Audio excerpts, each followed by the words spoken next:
Oui, alors pour moi, évidemment, cette crise est un cadeau évolutif que j'attendais depuis longtemps, longtemps, longtemps. Évidemment, j'en suis ravie, en même temps que je suis très touchée par tout ce qui éclate, hein, et le bouleversement que ça cause chez des gens soit préparés ou soit non préparés. Personne n'y échappe. Et je suis sensible à cela. Donc, ce qui m'amène d'une part à me réjouir et à dire surtout n'arrêtez pas, c'est pas encore prêt. Mais d'autre part, à faire en sorte, parce qu'il y en a une solution, il y a une solution, qu'on passe à la solution le plus vite possible pour que ça arrête et qu'on sorte de cet enfer sur Terre. En fait, c'est infernal, infernal. Mais ça l'a toujours été.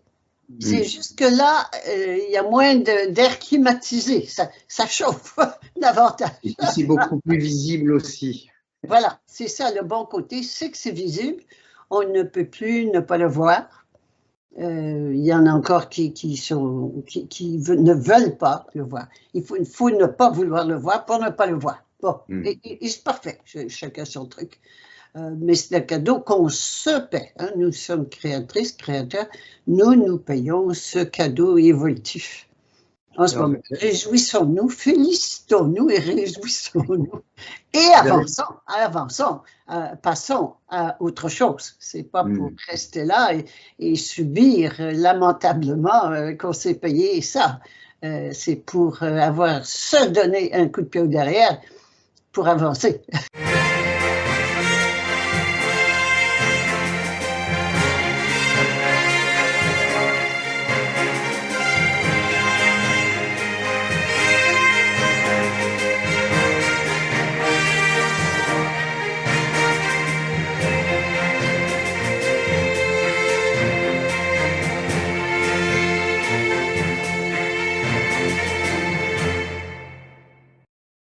Bonjour à toutes et à tous. J'ai la chance de recevoir aujourd'hui Guylaine Lanctot qui préfère se nommer elle-même Dies Guy. Dies comme la contraction entre Dieu et déesse et Guy qui se prononce comme le beurre clarifié, m'a-t-elle dit. Guy a un parcours étonnant. Depuis son travail dans le milieu médical à la fin des années 80, en passant par la dénonciation via son livre de la mafia médicale et des vaccins, et des méfaits des vaccins, ce qui lui vaut d'être radié du collège du collège des médecins du Québec, ce qui est l'ordre des médecins version québécoise. Au travers de son incroyable parcours de vie, elle découvre ce qu'elle nomme le monde de mensonges et décide fermement de ne plus y contribuer, saisissant ainsi une souveraineté intérieure avec une grande détermination, puisque même un détour par la case prison ne la fera pas céder sur ses choix de vie. Guy, tu es une femme forte et ô combien déterminée, pleine d'humour et de joie de vivre. Ton rire résonne souvent. Tu as des valeurs chevillées à tes actes. C'est admirable et très très cohérent. C'est donc avec une immense joie que je t'accueille pour le farandole. Bonjour Guy. Bonjour Yann, je suis ravie. Yann, Johan, n'est-ce pas? Johan, voilà. Bonjour Johan, je suis ravie d'être avec toi aujourd'hui. Et moi donc. Tu as un parcours de vie très singulier. Est-ce que tu pourrais nous en présenter les grandes lignes? Écoute, je suis comme tout le monde, d'abord. Hein, je n'ai pas de... j'ai pas de contact avec le monde invisible, je n'ai rien, j'ai vraiment madame tout le monde, terre à terre, mais je suis venue sur terre avec un conflit très précis, un conflit d'autorité. Ce qui m'a amené à toujours défier l'autorité à tous les niveaux, à commencer par, quand j'étais au couvent, toute petite, j'étais en pension, on était grande pensionnaire au couvent, et à défier l'autorité à tout moment. Je me souviens, les religieuses me disaient, mais baissez les yeux, insolente. Et c'était laquelle des deux qui allait baisser l'une avant l'autre.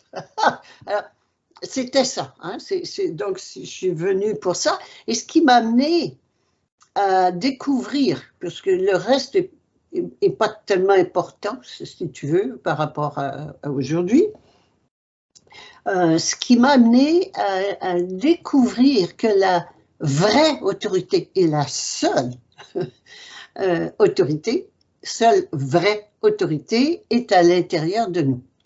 Et ça a été, j'ai pris conscience de cela quand j'ai écrit La mafia médicale. La mafia médicale, en tant que médecin, je déplorais que le système médical soit malade, qu'il était malade et que tout le monde s'en plaignait, mais sans jamais apporter de solution. Les patients n'étaient pas contents, les médecins non plus, le gouvernement non plus, les assurances, en fait, tout le monde critiquait le système sans ne rien apporter comme solution. Alors je me suis dit, ben, écoute, le système est malade, on va le guérir. Voilà où ça a commencé. Et je me suis adressée à tous les niveaux impliqués, si tu veux, tout le corps médical, depuis le gouvernement, les grands directeurs, ministres, machin, et descendants, et les médecins. Il y a toute une hiérarchie, hein, toute la hiérarchie du corps médical.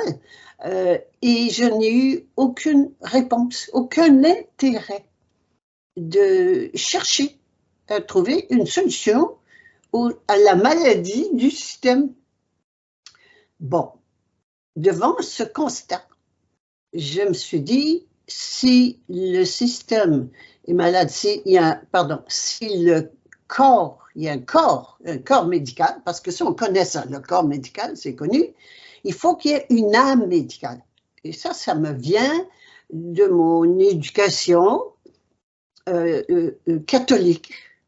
J'ai été élevée dans la religion catholique, j'ai été chez des religieuses catholiques et j'ai appris qu'il y a un corps et il y a une âme. Alors ça m'est revenu, alors qu'à ce moment-là, j'étais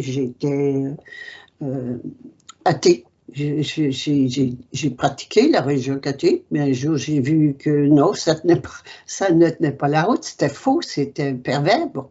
Alors j'ai arrêté de pratiquer, mais c'était là en moi que s'il y a un corps, il y a une âme. Alors je m'en suis servi. À ce moment-là, ça m'est revenu. Je me suis dit, bon, le corps médical, voilà, mais il y a une âme médicale. Et qui est-ce l'âme médicale? Ah, mais j'avais jamais entendu parler de l'âme médicale. Mais il y en a une. S'il y a un corps, il faut qu'il y ait une âme. Ça, c'était assuré. Tu me diras, c'est pas grave, c'était ça. Alors, donc, il y a une âme médicale. Qui est-elle? Eh bien, l'âme, c'est toujours l'essence. Hein? L'essence, la raison d'être d'un système, d'une personne, de quoi que ce soit. Alors, je me suis dit, quelle est l'essence, la raison d'être du système médical? Et là, la réponse a été, bien, c'est la malade. S'il n'y a pas de malade, il n'y a pas de système médical. Ah! Alors, où est le problème? Le problème, c'est que l'âme est au service du corps, c'est-à-dire que la malade est au service du système et non pas le système au service de la malade. Donc c'est important, c'est-à-dire que l'âme est au service du corps et non pas le corps au service de l'âme. Et là, j'ai vu la maladie, c'est-à-dire le désordre, mais la maladie est toujours un désordre, la manifestation d'un désordre intérieur, et j'ai vu que c'était cela, et que l'âme étant ce qui n'est pas caché, je compare toujours cela à une plante, j'ai toujours une plante souvent que je traîne avec moi, une plante, l'âme c'est les racines, la raison d'être, l'être, et le feuillage c'est le corps, c'est la manifestation. mais il y a un ordre. Les racines viennent avant le corps. Elles ne sont pas supérieures avant le feuillage. Elles ne sont pas supérieures ou inférieures. C'est un tout, c'est la même plante, mais il y a un ordre. Donc, de préséance, d'antériorité. Ça ne veut pas dire supérieur, parce que c'est toujours le même arbre. Il n'y a qu'un arbre, mais qu'une plante. Mais ça veut dire antérieur. Et donc, la maladie du système, c'était l'inverse, le désordre. Le système est dans le désordre. Qu'est-ce qu'on va faire automatiquement? Le traitement coule de source. On va rétablir l'ordre. Rétablir l'ordre, c'est-à-dire donner priorité à l'âme sur le corps. Oui, voilà. Mais comment sommes-nous arrivés au désordre? Il faut arrêter le désordre. Et on est arrivé au désordre parce que la malade a donné son pouvoir. C'est elle qui a le pouvoir. Pas de malade, pas de système. OK. Comment se fait-il qu'on a mis de côté qu'elle soit au service du système et non pas l'inverse? C'est qu'elle a donné deux choses importantes. Un, son pouvoir décisionnel au médecin, qui lui le donne à l'ordre et à toute la hiérarchie, et elle donne son argent aux assurances, que ce soit des assurances privées ou étatiques. Donc, elle est dépourvue, elle a donné son pouvoir. Comment on fait quand on va voter? Hein? La même chose. Élisée Reclus le disait dans les années 1850, voter, c'est abdiquer sa souveraineté. Donc, la souveraine du système, c'est l'âme, c'est la malade. Et la malade a abdiqué sa souveraineté en donnant le pouvoir décisionnel aux médecins, je répète, et le pouvoir financier aux assurances. Bien, la solution coule de source, reprends ton pouvoir. Voilà, c'est tellement simple, c'est tellement simple. Mais on ne veut pas, on veut des choses compliquées, on aime ça, machin, on discute. Non. Tout aussi simple que ça. Qu'est-ce qui fait qu'on ne reprend pas son pouvoir? Voilà la question. Qu'est-ce qui nous empêche de reprendre notre pouvoir? Et d'abord, juste pour finir, quand j'ai compris que ça s'appliquait au système médical, que c'était simple pour le système médical, j'ai vu aussi que ça s'appliquait à tous les systèmes. Comme je viens de le dire, par exemple, pour la politique, on rouspète, on n'est pas contente. On dit qu'ils nous trahissent. Revenons ici. Je me trahis. Je suis souveraine, je me trahis. Je dis, ils nous trahissent. Non, j'ai donné mon pouvoir. Reprends-le et arrête de te trahir. Une souveraine qui se trahit et qui est sans pouvoir, qui cède son pouvoir, elle se trahit. La souveraineté, par définition, et ça c'est intéressant aussi, c'est l'autorité suprême. Suprême veut dire, il n'y en a pas au-dessus, il n'y en a pas au-dessus. Alors, ça veut dire que ce qu'on a appelé Dieu, par exemple, puis qu'on est assis dans un grand fauteuil en haut, là, quelque part, non, non, il n'est pas là, il est à l'intérieur de nous. Alors, si c'est bon pour le système, c'est bon pour moi. Et de là, j'ai conclu,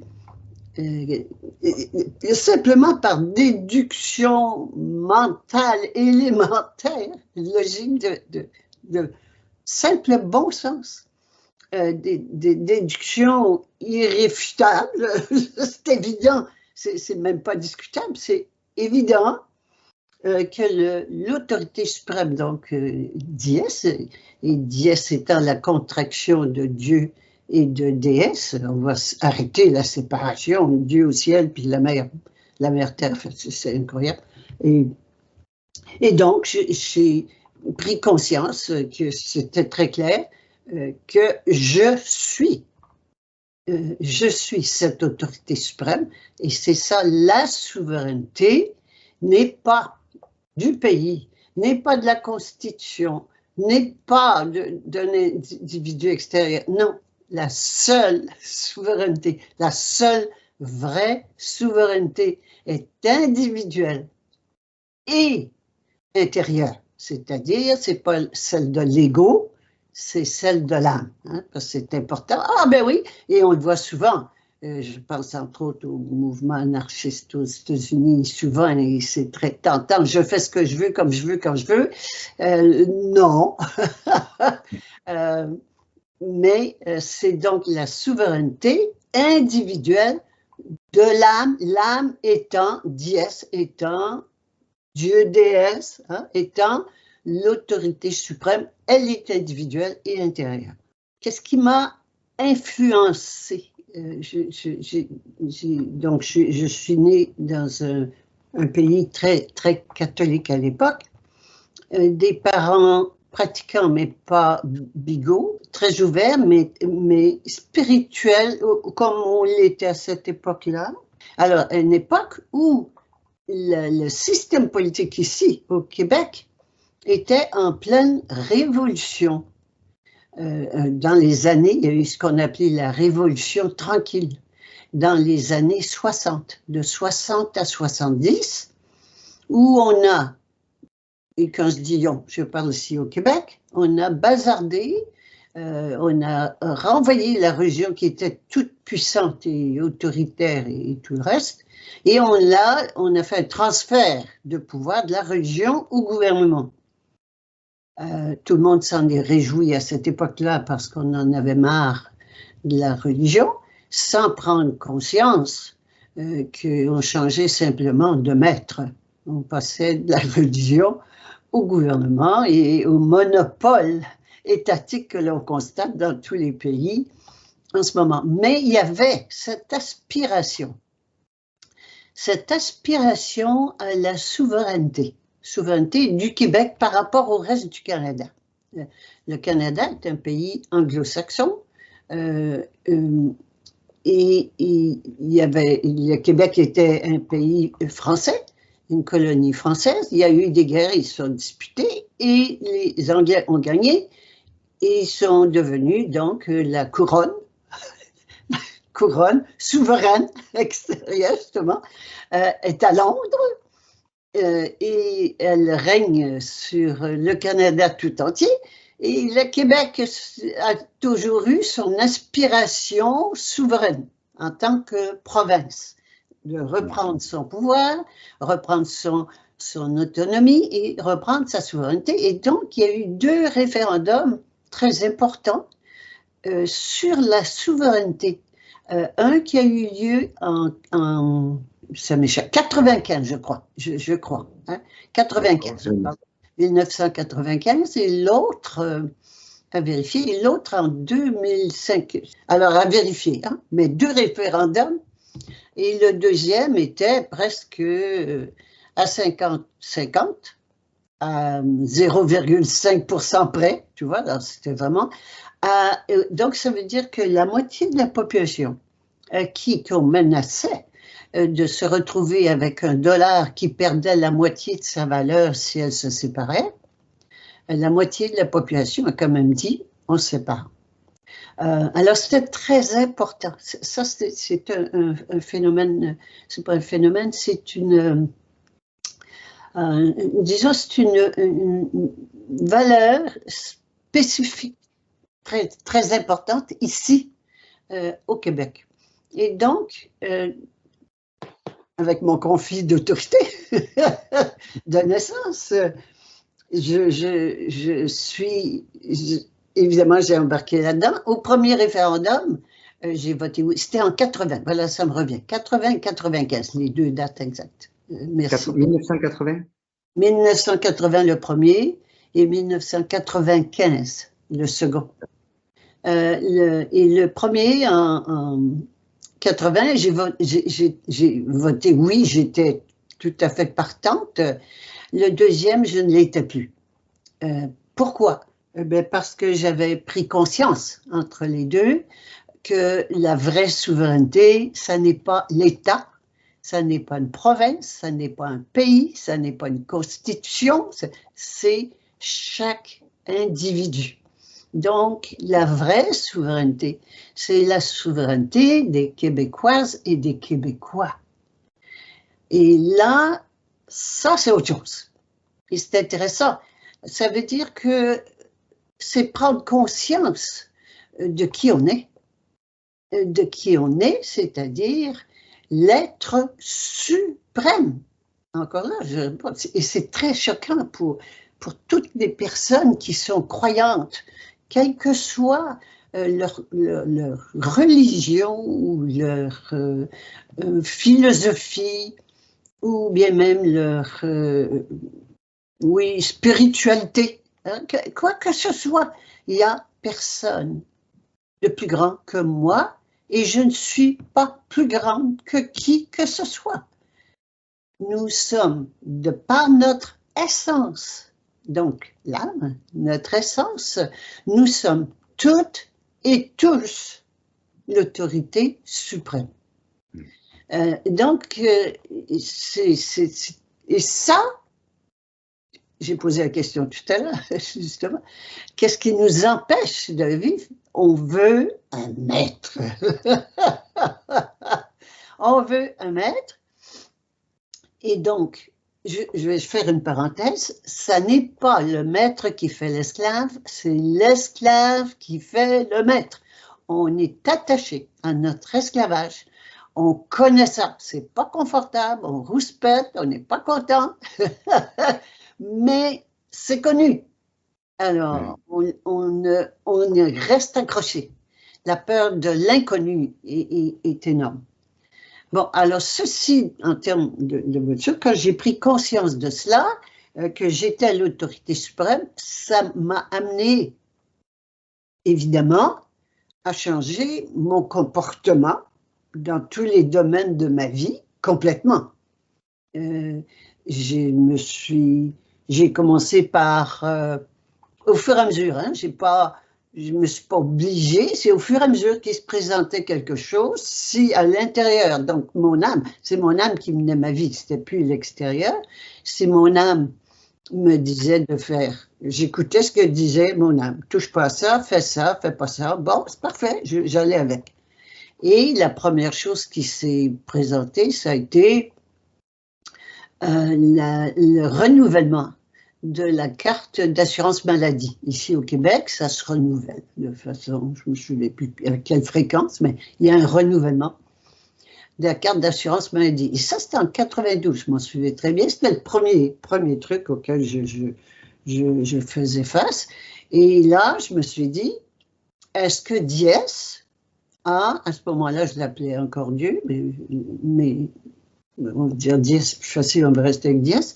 Est-ce que Diès a une carte d'assurance maladie? Oui, j'ai fait comme toi, je suis partie à rire. et ben non. Ah bon? Alors j'ai arrêté.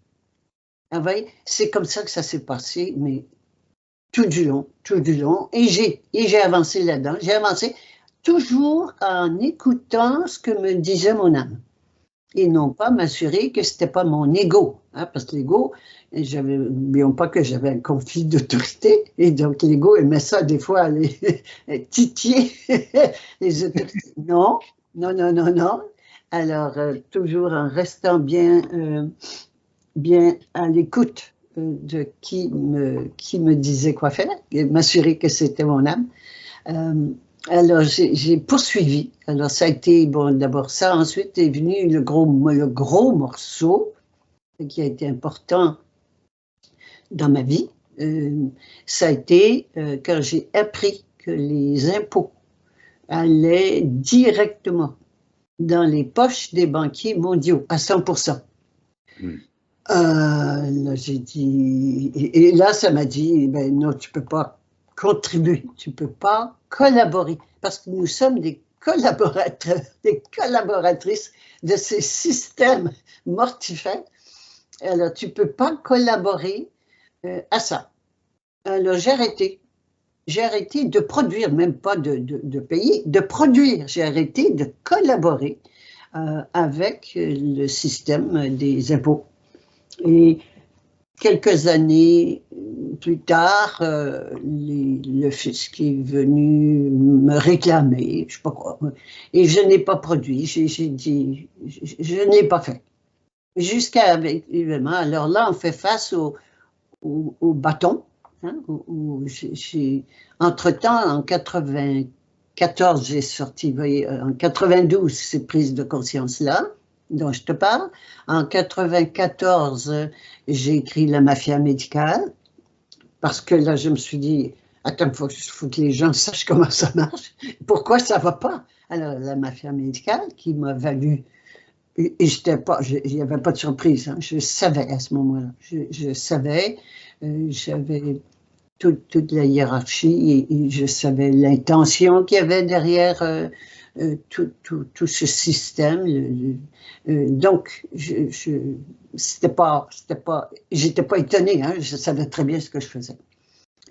Et après ça, ben, j'ai continué et donc, quand est arrivé l'histoire de l'impôt, ah oui, c'est ça que je faisais une parenthèse, qu'en 95, donc tout de suite après, dans la foulée, en fait, de La mafia médicale, j'ai produit ce que j'appelle le grand portrait de l'évolution de l'évolution de la conscience humaine, avec quatre personnages, hein, le mouton blanc, le mouton noir, et ensuite la transformation, et la jument souveraine, voilà, et la jument ailée. Voilà. Alors, c'était donc de passer du mouton noir, que j'étais à ce moment-là, c'était le passage à la jument souveraine. Et donc, cette souveraineté, et là, je reviens aux impôts, d'accord, pour remettre ça dans le contexte, j'ai fait un petit aparté. Revenir dans le contexte donc des impôts. Les impôts, c'était très clair pour moi, tu arrêtes. Et dans ce tableau, c'est pour ça que j'ai référé au tableau, le grand portrait. Le grand portrait, c'est les moutons. Alors, comment on garde les moutons? Moutons, hein, les moutons, c'est un mouton par définition, ça a peur. Tu les gardes dans la peur, donc tu fais ce que tu veux avec.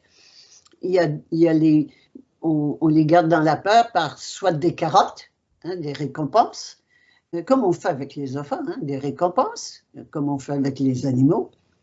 Des récompenses s'ils font bien, c'est-à-dire s'ils servent le système, et des punitions s'ils ne font pas bien, c'est-à-dire qu'ils ne servent pas le système, ils ne servent pas les autorités. Donc, j'ai eu à faire face au bâton, le premier bâton étant l'exclusion de ses amis. Hein, c'était pas comme les autres, tu perds tes amis, ta famille, on l'a vécu très intensément avec la peur d'ennemis. Tu perds tes amis, ta famille, oui, tu es exclu du troupeau, en fait, c'est ça. Hein? Tu es comme les autres, on t'appelait mouton noir, hein? Et on se reconnaît là-dedans. Et voilà le premier bâton. Le deuxième bâton, c'est la dépossession. La dépossession, c'est de perdre tes biens. Alors, notamment, le titre de médecin, le droit de pratiquer la médecine, qui m'a valu un procès très intéressant que j'ai toujours fait sans avocat, hein, sans avocat. Sachant très bien que de toute façon, les dés étaient pipés. Je savais, hein, c'était important de savoir comment ça marche. Alors, de perdre mon diplôme, pas mon diplôme, mais le droit de pratique, de perdre... à ce moment-là, la dépossession, on va jusqu'à saisir le compte de banque. On l'a vu avec les camionneurs à Ottawa l'année dernière, hein, qui se sont fait saisir, geler leur compte de banque. On contrôle, parce que ça appartient, le compte de banque appartient à la personne légale, et donc à l'État. On appartient à l'État, voilà, dans ce système dans lequel nous vivons. Alors, j'ai peut-être une question qui va te permettre de, parce que tu as en partie répondu. Tu parles souvent du monde du mensonge. Je sais que tu as abordé aussi la fraude du non légal. Donc, comment tu l'as quitté, ça, on l'a un petit peu vu. Mais le monde de mensonge, la fraude du non légal, c'est des concepts un petit peu complexes. Est-ce que tu pourrais nous en parler un petit peu? Et voilà, oui, une fois que tu as fait, tu en as parlé un petit peu. je veux finir ce que Ok, j'ai interrompu et on revient à la fraude du non légal. D'accord? très bien. J'étais au deuxième bâton. Donc, le Mhm. deuxième bâton, c'est la dépossession, hein, où effectivement, tout appartient à l'État qui peuvent le saisir et qui le font impunément. Le troisième bâton, parce qu'il y a 3 bâtons pour garder les moutons dans la bergerie, c'est important. Le troisième bâton, c'est l'élimination. Alors, élimination par la peur suprême, c'est-à-dire la prison. Et donc, je savais ça. C'est pour te dire que c'était dans le grand portrait, je savais à quoi j'avais affaire. Et je reviens aux impôts pour compléter ce sujet. Je savais que je pouvais faire face. Le premier, c'était pas un problème, ça me gêne pas. J'avais déjà perdu mon troupeau avec la médicale. Le deuxième, dépossession, je n'avais rien. Je n'ai rien, je ne possède rien. Donc, on ne peut pas m'enlever ce que je n'ai pas. Et le troisième, c'était la prison. Et bien, ce sera ça. Alors, c'est comme ça que j'ai vécu la prison pendant 2 mois, parce que comme c'était pas moi, et là on revient, si tu veux, en réponse à cette question de la personne légale, c'est la personne légale, morale, j'adore, morale, l'homme de paille, alors, il y a plusieurs termes, qui doit payer l'impôt, qui doit produire les rapports d'impôt. Je parle pas, c'est même pas une question d'argent, c'est une question de soumission, qui doit produire des rapports d'impôt. Et moi, je savais ça déjà. En l'an 2000, j'avais suivi des cours là-dessus et j'avais appris ce que c'était. Que nous étions pour l'État, nous étions une corporation, une compagnie, une société qu'ils possédaient, qui leur appartient et c'est elle, tout appartient donc à l'État par le truchement de cette personne morale, on va l'appeler légale si tu veux, tout appartient à l'État parce que c'est l'État qui l'a créé. Alors, donc, et ta voiture, ta maison, tes enfants, tes biens appartiennent à l'État. Donc, ils peuvent intervenir et se servir à volonté. C'est à eux. Alors, ça c'est important de le savoir. Et je le savais. Et c'est donc aussi cette personne-là qui doit produire des rapports d'impôt. Et ça aussi, je le savais. Alors, quand il m'envoyait des lettres, je me suis présentée la première fois à la cour et j'ai demandé au juge à qui s'adresse cette lettre. Est-ce qu'elle s'adresse à Guylaine Langto en chair et en os ou à Langto Guylaine, la personne égale? Le juge ne m'a même pas laissé finir ma phrase. Il m'a dit, puis la date du procès, ça sera, voilà. Alors là-dessus, j'ai dit, si vous ne répondez pas, je dois conclure qu'il s'agit de la personne légale, légale, et ça n'est donc pas moi, et je ne me présenterai pas à la cour. Voilà, c'est comme ça que ça a commencé, et je ne me suis jamais présentée à la cour. C'est comme ça qu'en bout de ligne, Ils m'ont fait un procès sans que je sois là, ils ont condamné Langto-Guilaine, etc. Bon, je passe tous les détails qui ne sont pas pertinents, si tu veux, à notre conversation. Et donc, mais en bout de ligne, comme ils ont condamné Langto-Guilaine n'a pas répondu à la condamnation. Et là, ils appellent ça, mais c'est un bricot, mais c'est une, en tout cas, le mot m'échappe, mais là, c'est répréhensible de ne pas répondre à une ordonnance de la Cour. Alors, donc là, ça a recommencé. Et je sais pas, comme je ne me présentais pas, là, ils sont venus me chercher chez moi. Et ils m'ont amené pour être sûr que je sois en cours. Et comme je ne me présentais pas, le juge a dit, en attendant le jour du procès, il faut qu'on vous garde en prison parce que pour être sûr que vous soyez là. Et j'ai dit non, si je ne me présente pas, ben non, c'est là, il faut qu'on vous garde un temps. Parfait. Alors, j'ai pas cédé au chantage. Ça n'est, je dis ça, je prends ces petits détails-là parce que ça n'est que du chantage. C'est important. Ça n'est que du chantage. Et bon, eh bien, encore là, ils m'ont offert ils sont venus, parce qu'en dessous des cours de justice, il y a des prisons, c'est toujours une prison, et ils sont venus en bas dans la cellule, m'amener pour me proposer de signer le document. Si je signais, j'acceptais que j'étais la personne égale.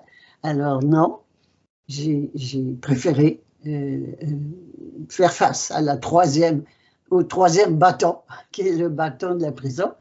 Et c'est comme ça que je me suis retrouvée en prison pour 2 mois en attendant la date du procès. Voilà. Alors, voilà. Donc, c'est ça la personne légale. C'est elle qui doit produire les rapports d'impôts. En ce moment, il y a un grand dévoilement, si je peux ainsi m'exprimer, au sujet justement de cet état de choses, de personnes légales, mais il y a aussi un engouement donc là on parle du droit maritime quand on parle de la personne légale, mais un engouement pour le droit de la terre, hein, le droit comment il l'appelle, le droit commun, common law, le droit commun. Toute juridiction autre que celle de mon âme est fausse. Alors c'est important, et je les ai suivis, les cours. C'est le système de loi qui est appliqué, qui est le droit maritime, c'est le UCC, c'est un code. C'est un code, c'est tout encodé, c'est secret, c'est compliqué. J'ai suivi des cours, j'en ai suivi, j'ai pris des notes. Trop compliqué pour moi, trop compliqué. Il y en a qui s'amusent à le décoder. Puis on ne gagnera jamais à ce jeu-là. C'est un jeu de mensonges. On vit dans un monde de mensonges à 100%. Tous les systèmes sont mensongers, sont pourris, sont corrompus. Ils sont tous faits. C'est important. Nous sommes créatrices. Hein? Je prends conscience de qui je suis. Donc, c'est pas seulement les côtés, hein? Je suis dièse. Oui, dièse, créatrice. Donc, tout ce que je crée est à mon image et ma ressemblance. Alors, nous créons des systèmes corrompus, tous, jusqu'à l'os, à notre image et notre ressemblance. Nous sommes corrompus. Qu'est-ce que c'est que la corruption? La corruption, c'est de donner priorité à l'être, donner priorité à l'avoir sur l'être, donner priorité au feuillage sur les racines. C'est pas bien, c'est pas mal. C'est corrompu. Et depuis des milliers d'années, on donne priorité à notre avoir sur notre être. Et de plus en plus, ce qui fait que les racines se dessèchent. le feuillage fleurit, puis c'est pas grave. C'est pas grave, on va le faire artificiel. Ça va être beau, il va être grand, il va être fort. Oui, mais les racines sont en train de mourir. Voilà la situation actuelle. Alors, donc tout ça pour en revenir, je ne veux pas aller plus loin dans ce common law. Le common law qui était une loi qui a précédé le droit maritime, qui était la loi de la terre, qui était beaucoup plus juste. Et je ne veux pas dire juste parce qu'il n'y en a pas. Il n'y en a pas. Ça n'existe pas, la justice. La seule chose qui existe, c'est la justesse. Ah, est-ce que c'est juste la justesse? Quand on a, par exemple, on a un orchestre, s'il y a quelqu'un qui joue faux, ça s'entend, ça se sent. Et c'est ça, la vérité, c'est la justesse. La justice, c'est le monde de mensonge. Et on croit à ça. Et on fait des procès. Et on se défend. Et on paie des frais d'avocat. En tout cas, c'est... Non, non, non, arrêtez ça. Arrêtons ça. Comment faire? Et voilà, moi, je suis une personne très terre-à-terre et très pratique. Sortons-en. Et c'est comme ça qu'en bout de ligne, j'ai quitté la citoyenneté. J'ai quitté la citoyenneté. J'ai renoncé à tous les avantages et tout. J'ai renoncé à recevoir de l'État et j'ai renoncé à donner l'État. J'ai mis fin à un contrat tacite qu'on ne connaît pas, qui existe entre l'État et le citoyen. Le citoyen, c'est un esclave. Il faut arrêter de se raconter des histoires, des bons citoyens. Non, non, des bons esclaves. Nous sommes des esclaves. Et donc, j'ai quitté. Je me suis auto-affranchie. Ça, c'est après être sortie de prison, j'ai cherché une façon de sortir de ce système. Je ne trouvais pas. Moi, j'ai dit, bon, ben écoute, je vais renoncer complètement et à l'un et à l'autre, et au common law et au droit maritime, et je vais sortir parce que toute juridiction autre que celle de mon âme est fausse. Alors, c'est comme ça que j'ai pris la décision de sortir complètement. Mais on veut sortir du système, on veut garder les avantages. Non, non, non. Non, c'est non. Alors, aucun désavantage. Aucun désavantage et aucune des obligations. Hein? C'est un système de cadeaux et d'obligations. Ça veut dire aussi renoncer aux droits. Alors ça aussi, c'est une histoire. On a des droits, les droits de l'homme. Mais quelle foutaise! Quelle foutaise! Les droits de l'homme. Et on dit, mais la charte des droits de l'homme, de l'ONU en pour ça, à l'ONU, car c'est l'ONU, alors la Sainte ONU. Non, non, la Sainte ONU, c'est le gouvernement mondial des banquiers mondiaux, c'est tout, qui a été mis en place après la Deuxième Guerre mondiale, qui a été faite dans ce but-là. Bon, arrêtons la hiérarchie, le vrai seul pouvoir est à l'intérieur de nous, c'est notre âme. Elle est là, elle est toute puissante et immortelle. Mais on n'abordera pas ça tout de suite. Alors, mais quand même, la mort, là, on peut aussi remettre ça en question, qui est notre... C'est intéressant. La mort, c'est notre deep state, notre état profond individuel. C'est comme l'état profond dont on en parle beaucoup, par exemple, quand on parle de Trump et des États-Unis, puis de QAnon et de toute cette histoire-là. Tu sais de quoi je parle? Non? Oui? OK. Parce qu'il y a des gens qui ne le savent pas des fois. Alors, c'est l'état profond, c'est le gouvernement caché, qu'on ne connaît pas, on ne sait pas qui c'est, mais qui mène tout par derrière, hein, par derrière, qui, si tu veux, qui tient les ficelles des marionnettistes, des marionnettistes qui tiennent les ficelles des marionnettes, qui sont ceux qu'on voit, les politiciens, Même chose au niveau spirituel, hein, l'Église, le pape, les machins, tout. Le pape qui dit à pas ça, hein, dit que le V, hein, je prenais ça, des mots qu'il ne faut pas prononcer, semble-t-il, que c'est un acte d'amour. Alors, vous voyez, c'est plus caché, là, c'est ouvert. C'est ouvert. Leur côté est ouvert.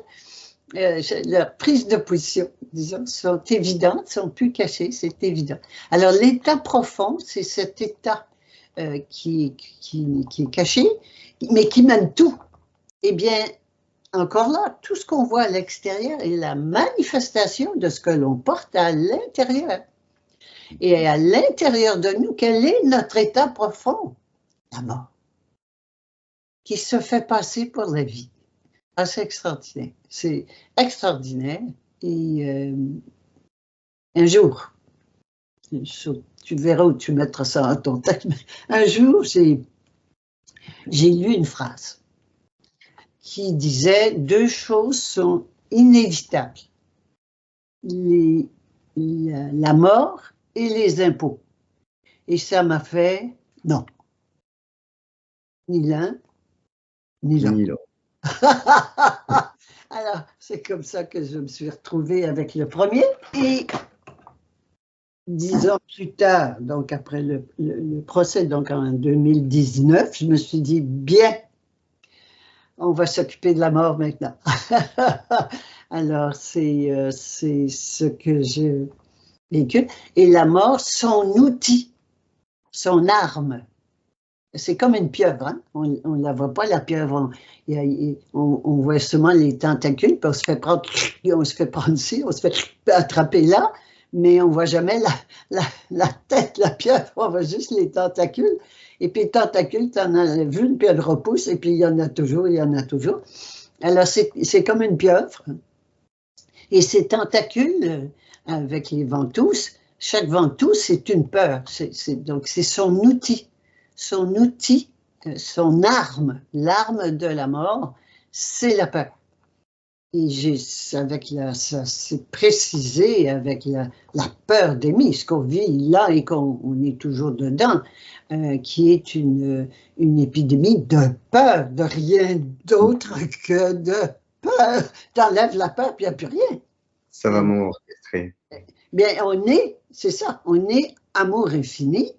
Et alors, mais on baigne dans la peur, nous sommes entièrement sous le contrôle, le contrôle de la pieuvre, donc de l'état profond de la mort.